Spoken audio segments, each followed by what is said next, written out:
Let's continue to examine two more scientific unknowables of the very first verse in the Bible. In the beginning, God created the heavens and the earth. In the very first verse of the Bible, we find a remarkable piece of evidence of supernatural authorship.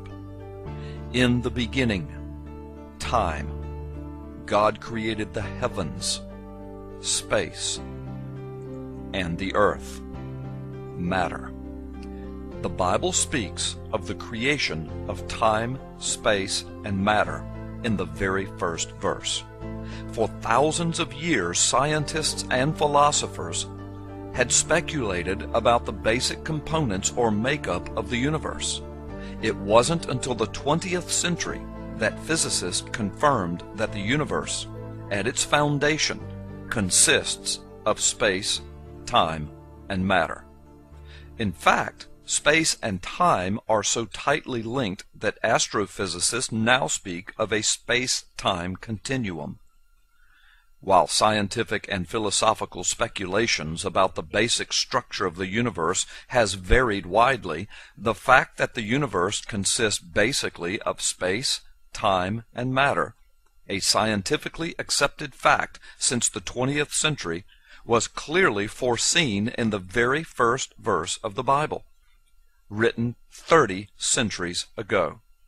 How could the writer of Genesis and the first verse of the Bible have known of this scientific truth that would not be confirmed until over 2,000 years later? But also, in the very first verse of the Bible, we find yet another astounding piece of evidence of supernatural or divine authorship. First, consider this. It is an undeniable fact that the number 7 is a biblical number of completion or perfection, or specifically divine authorship. Over 500 times in the Bible, the number 7 is used to show the touch of God or divinity upon something. This begins with the 7 first days of creation, and the 7th being declared by God as holy. When we look at the natural world around us, we discover that there are amazing arrays of 7s. There are 7 continents on the globe. Modern geographical classification schemes count 7 oceans in the world. There are 7 colors in a rainbow. There are 7 notes on a musical scale. There are 7 stars in the Big Dipper, and this heavenly sign has been used to point to the North Star or the guiding star since the most ancient of times. 7 objects in our solar system are visible to the naked eye. 7 digits in a row has been proven over and over to be the average limit of memory for most human beings. Thus, we have only 7 digits in our phone numbers. There are 7 metals of antiquity upon which civilization was based. The periodic table of elements consists of 7 distinct levels. And on the 7s in the world around us go, each representing God's divine touch of completeness upon something. Now, with this in mind, consider again the very first words of the Bible, the very first verse, one sentence, translated in English as, "In the beginning, God created the heavens and the earth." It contains exactly 10 words.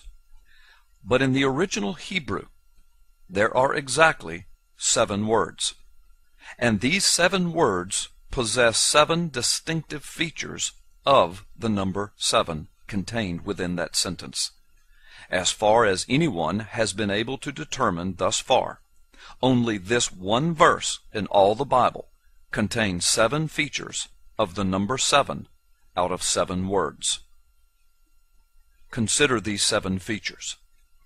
Feature number 1. The number of Hebrew words in this verse is exactly 7. Feature 2. The total number of Hebrew letters in the 7 words is exactly 28, or 4 times 7. Feature 3.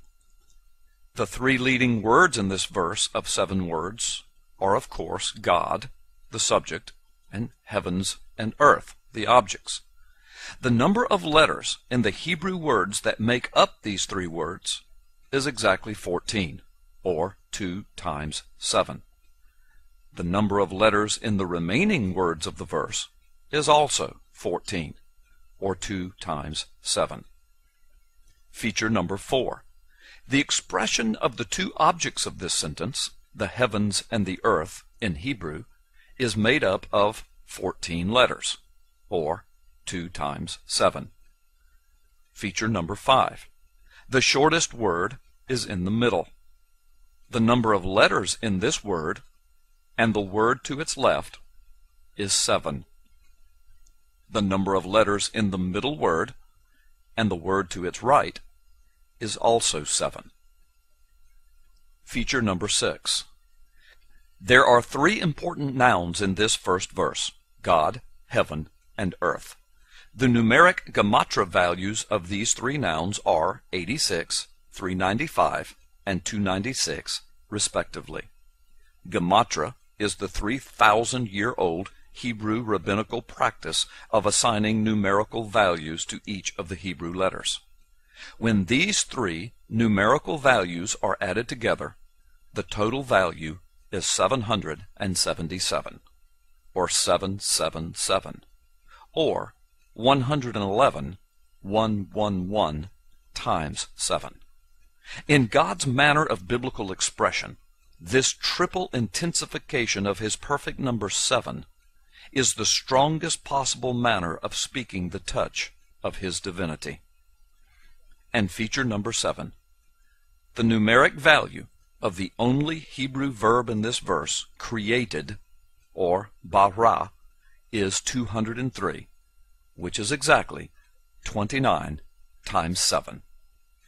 These sevens, these numeric features or facts, are strangely hidden beneath the surface. They are truly beyond the view of ordinary readers of the Hebrew text, and they are discovered only by special investigation and counting. Surely they could not have been foreseen or purposely placed there by the original author. According to the law of chances, for any one feature of a 7-word sentence to be a multiple of 7 accidentally is only 1 chance in 7. But for 7 features of this one 7-word sentence to be a multiple of 7 accidentally is 1 chance in 823,543. An exponentially amazing impossibility, especially considering that the number 7 is used purposely by the biblical writers over 500 times from Genesis to Revelation to indicate the divine touch of God. It is as though God is telling those who have eyes to see in the very first verse that his divine touch is upon this word we call the Bible. This startling revelation of sevens has only been discovered in the last few years of human history.